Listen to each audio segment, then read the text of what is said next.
Bonjour à tous, donc merci beaucoup d'être là. Au nom du conseil d'administration, nous sommes absolument ravis de vous accueillir aujourd'hui. L'innovation est vraiment un pilier dans notre industrie, c'est extrêmement important. Et de vous voir nombreux aujourd'hui, c'est vraiment le signe qu'en effet, aujourd'hui, on est à la pointe de l'innovation, en tout cas en France, sur les sujets de l'aluminium. Merci beaucoup Julien pour cette conclusion que je ne me permettrai pas de commenter, qui était brillante. En tout cas, merci pour le soutien de l'administration, qui est absolument capital pour l'innovation en France et pour notre industrie, pour notre filière. Voilà, alors quelques mots. Dans la filière de l'aluminium, on a deux trésors. Le premier trésor, c'est l'Institut pour l'histoire de l'aluminium. Alors en quelques mots, ce qu'on appelle dans la filière l'IHA, depuis 1888, 130 ans cette année, l'aluminium existe et est produit en France. Et donc depuis 130 ans, l'IHA valorise, enfin du moins, ça ne fait pas 130 ans qu'il valorise, mais il valorise ses 130 années de production industrielle. Il valorise notre patrimoine, il valorise tout ce qu'on fait dans l'aluminium depuis 130 ans, et c'est un travail remarquable. Et vous verrez tout à l'heure une exposition d'un châssis en aluminium, donc de l'ingénieur Grégoire, et vous aurez également une conférence de la part d'Yvan Grimbert, délégué général de l'IHA, à 15h, sur justement aluminium dans l'avenir, mais également aluminium depuis 130 ans. Voilà, le deuxième trésor que nous avons dans la filière aluminium, c'est le concours design. Donc depuis 12 ans, l'industrie a décidé de mener un concours avec l'Institut français du design, qui est vraiment le partenaire d'Aluminium France de la première heure sur ce concours, et puis également l'IHA, ça va de soi, l'Union nationale des architectes, SolidWorks, et puis un certain nombre de designers, parce que pour l'industrie de l'aluminium, aujourd'hui, c'est capital de se connecter, de se mailler avec les écoles, avec les universités, les écoles de design, les beaux-arts, parce que l'aluminium, c'est malléable, c'est un matériau formidable pour pouvoir faire de l'art, pour pouvoir faire de l'architecture, pour pouvoir faire les produits de demain. Donc c'est indispensable pour nous de valoriser ce trésor et de valoriser également les étudiants qui travaillent là-dessus. Donc cette année, pour la 12e édition, on a eu 70 projets à traiter. Ça représente environ 132 étudiants qui ont travaillé sur notre matériau. C'est vraiment un chiffre exceptionnel. Ça représente plus de 40 écoles d'architecture, de design, des universités techniques qui ont travaillé. Et donc, c'est vraiment une source d'innovation, une source d'idées qui est passionnante, qui est fascinante. Je crois que vraiment, on a beaucoup de chance dans notre industrie d'avoir un concours comme celui-là. Et donc, je suis très heureux aujourd'hui d'appeler sur scène Anne-Marie Sargueil, qui est la présidente du jury du concours Aluminov et surtout la présidente de l'Institut français du design, et Evangelos, qui est également membre du jury. Voilà, je vous laisse la parole. En tout cas, merci beaucoup, merci aux étudiants, et je laisse la parole à Anne-Marie. C'est difficile d'intervenir en fin de matinée quand il y a un cocktail juste après. On va aller vite.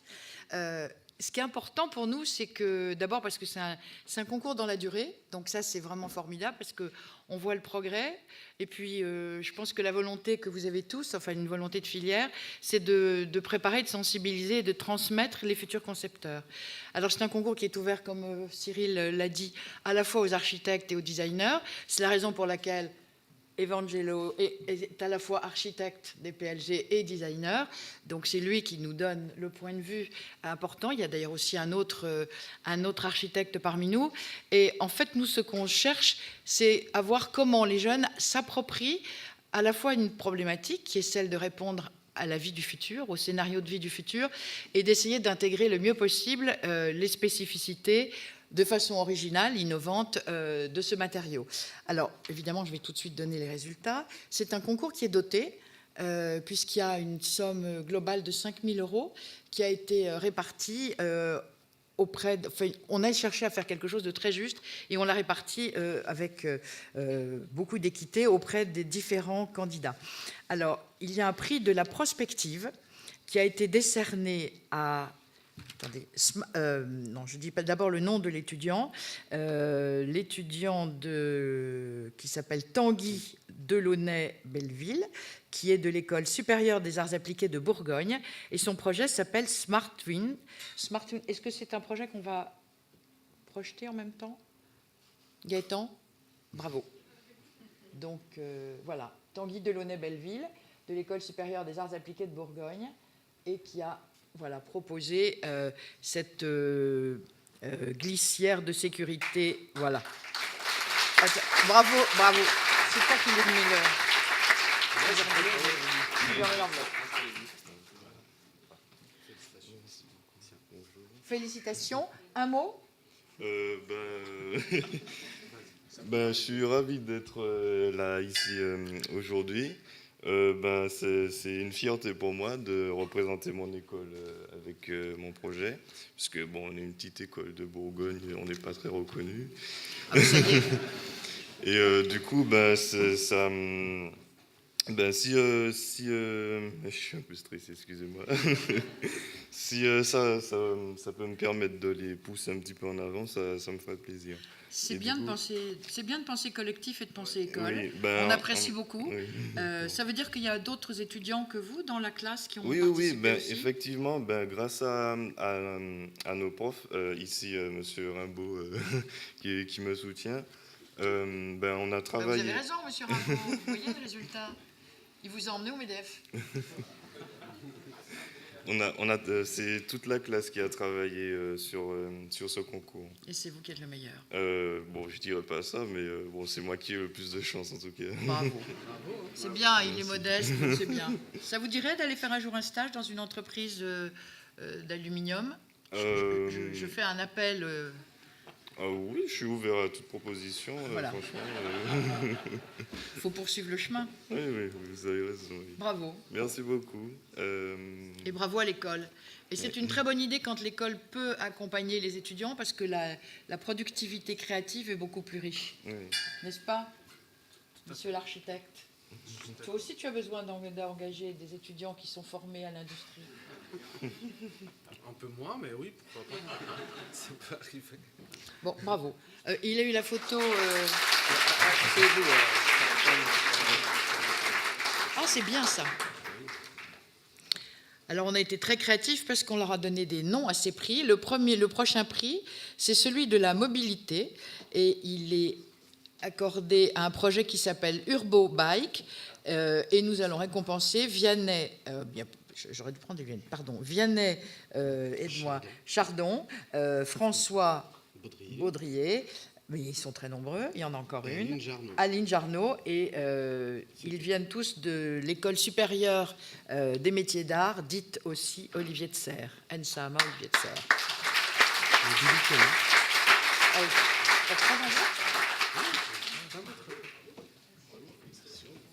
Bravo, bravo et bravo.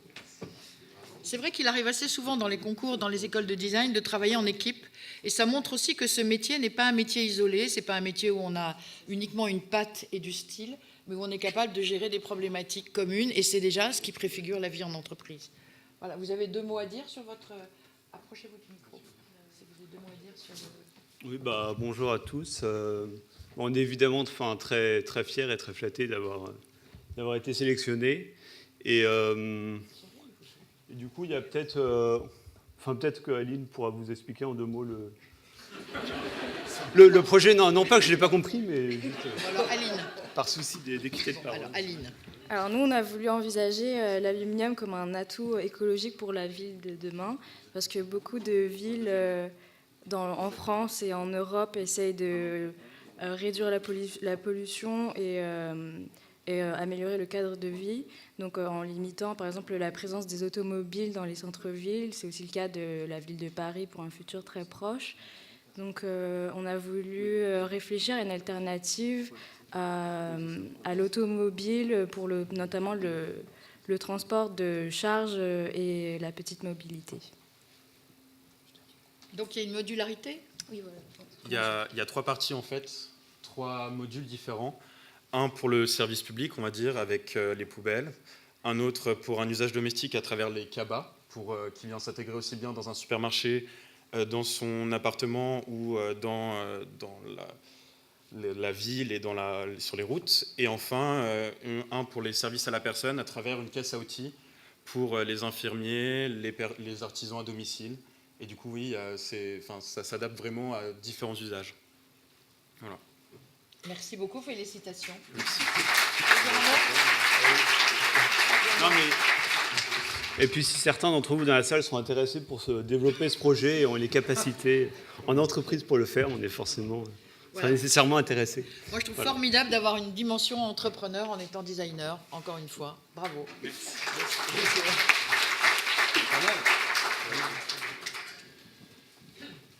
Alors, prix du mobilier, avec 2 prix ex aequo, donc ça veut dire qu'on va appeler 2 personnes, qu'on va projeter tout de suite. Donc la gamme s'appelle Pardi. Voilà. Alors, il faut de nouveau que je retrouve le nom des étudiants. C'est de l'École Bleue. On a eu beaucoup de projets de l'École Bleue. Donc, félicitations. Et puis, redonne-moi un petit coup de main. Maude, non, Ah si, c'est Maude. c'est Jean Bernard. Bah, Maude, alors. Voilà. Mais Maude, elle est accompagnée. Je n'ai pas le deuxième nom. Pourtant, c'est très bien fait, ce document. C'est bon. Bon, de toute façon, ils vont nous... Ah, ben voilà. Maud Chézot-Bernard, Elle est là. voilà, et de l'École Bleue. Et vous allez nous décrire votre projet. Voilà. Qu'on va découvrir. Voilà. Bonjour tout le Pardon. monde. Donc oui, je m'appelle Maud Chézot-Bernard. Je viens de l'École Bleue et donc je suis honorée d'avoir gagné un prix. Merci beaucoup. J'aime bien. On remercie toujours le jury. C'est pas le jury, hein, c'est vous, c'est vos profs. Mais je remercie mes profs aussi alors. Oui, tu as raison. Donc voilà, on nous a demandé de créer un mobilier innovant et qui répondait aux besoins des générations futures. Et donc moi, je suis partie d'un constat simple, c'est que l'espace dont on dispose au sol est de moins en moins conséquent dans nos lieux de vie, les appartements, les maisons. Et donc j'ai essayé de créer une gamme de mobilier qui soit facilement montable et démontable et qui permette de se réapproprier l'espace. Donc finalement, le mobilier fonctionne de façon assez simple. Il y a un banc, un tabouret et une table qui fonctionnent selon le même principe. C'est donc des pieds qui viennent en fait se coincer dans le plateau et qui permettent donc de ranger et d'installer son mobilier facilement. Et puis aussi, je suis partie du constat que c'est vrai qu'on aime bien pouvoir changer son intérieur régulièrement, pouvoir dynamiser un petit peu son lieu de vie, et donc ça permet aussi de pouvoir associer différentes couleurs et de créer un mobilier plus personnalisable. Donc voilà.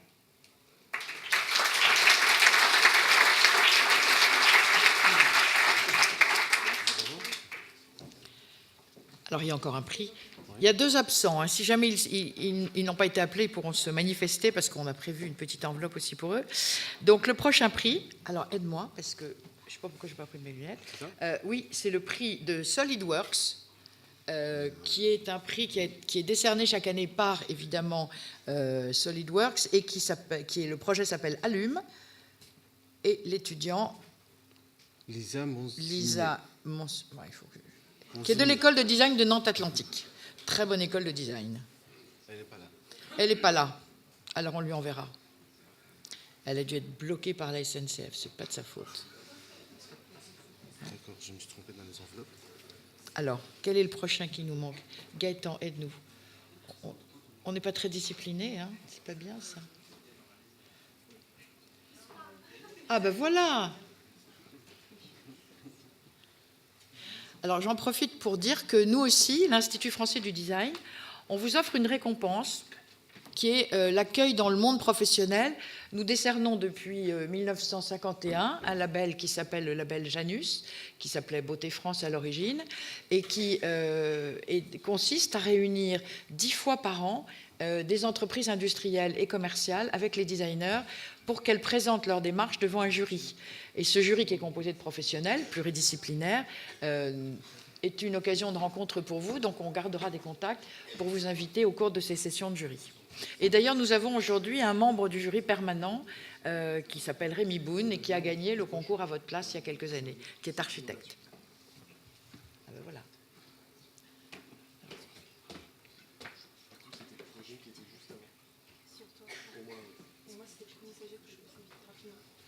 Ah ben voilà, tu t'appelles comment? Mélanie Asmar. Ah voilà, ah ben voilà, Mélanie Asmar qui est là, bonne nouvelle, et qui a, voilà, et qui va commenter son projet. Et tu peux le repasser? Ah ben voilà, Ouais, formidable. Donc en fait, Chrysalis.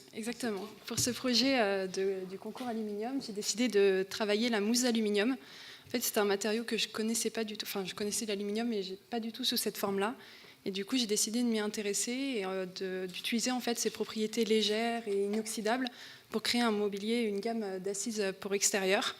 Donc en fait, c'est une série de bancs et une chaise longue, donc qui peuvent être glissés les uns sous les autres pour un gain d'espace. Et en fait, leur légèreté permet de créer différents espaces. Par exemple, on peut voir que on peut utiliser le petit banc comme une table ou comme une assise, les déplacer facilement, et donc ils sont forcément résistants au soleil et au sel, par exemple s'ils sont sur une plage ou à la pluie. Et donc pour un maximum de confort, il y a des coussins qui sont ajoutés dessus, donc avec un tissu outdoor, donc qui est résistant aussi au soleil et à toutes les intempéries qu'il peut y avoir. Et voilà. Donc, Petit cadeau. Tu me l'as donné après. Carla Touret est la responsable communication de l'École Bleue, qui a largement contribué à nous donner de bons étudiants et beaucoup de talent. Et c'est bien que vous nous disiez 2 mots sur la façon dont vous aimez vous rapprocher, justement, cette passerelle qu'est le concours entre l'école et le monde de l'entreprise.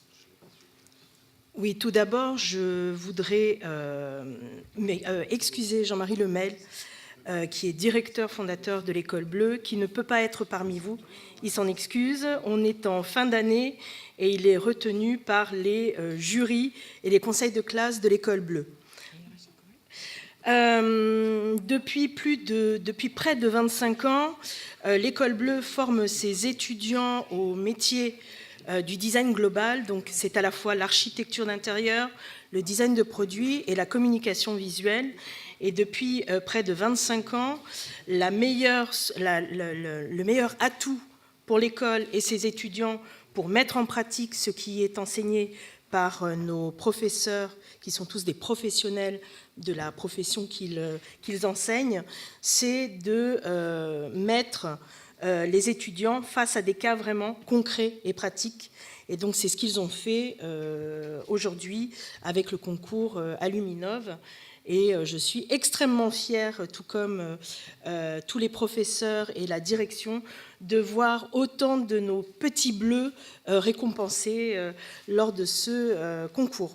Donc merci beaucoup à vous tous et merci les étudiants, et il vous reste encore beaucoup de travail jusqu'à l'obtention de votre diplôme l'année prochaine. Voilà, merci.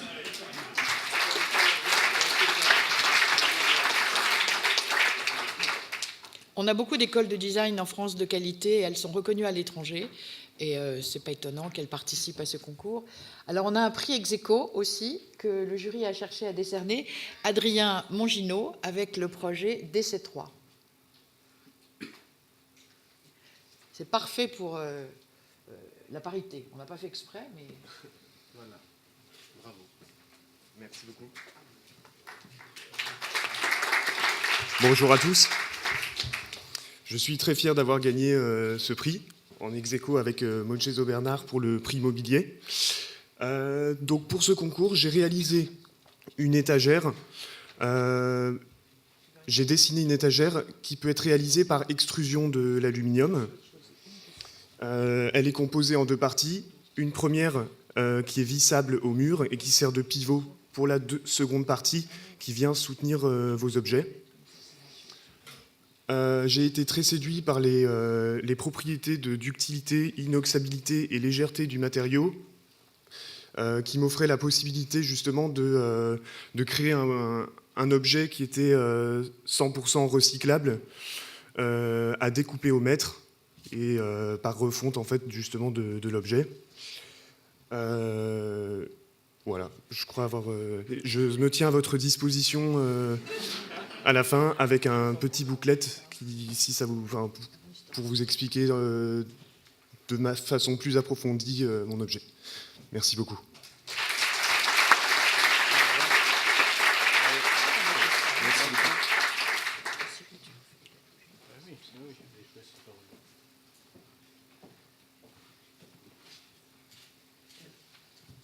Étant donné que je suis là plutôt comme architecte et designer, j'ai bien sûr écouté vos exposés sur l'innovation surtout, sur les câbles en forme de Z, sur des choses magnifiques.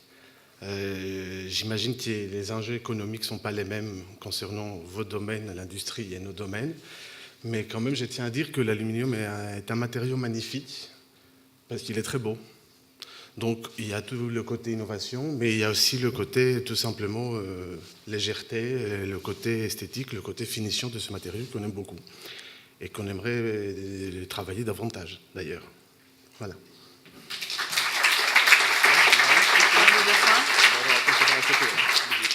Voilà, on va bien se souvenir que la performance technique, c'est formidable. Il y a beaucoup d'ingénieurs dans vos entreprises. Moi, j'ai eu le bonheur, parmi mes premiers clients, d'avoir eu Péchinet, donc, et d'avoir lui avoir permis de rencontrer Jean Nouvel, Norman Foster. Donc, la performance d'usage, qui est vraiment la sensibilité qu'apporte le design, je crois que c'est quelque chose que vous ne devez pas oublier et qui doit diriger beaucoup des produits que vous allez mettre sur le marché. Alors, je ne sais pas si vous aurez l'occasion de travailler avec eux, mais en tout cas, ils sont une bonne sélection d'un palmarès qu'on voudrait de plus en plus nombreux chaque année. Et merci pour votre attention. Merci à tous. Donc, on va faire une petite photo juste avant la conclusion de notre président. Donc, je laisse vous rapprocher. Anne-Marie, Evangelos, mettez-vous sur la photo. Hein. N'hésitez pas à prendre des photos, à les tweeter. Il y a un hashtag, tout est possible. Hein. Voilà, on est...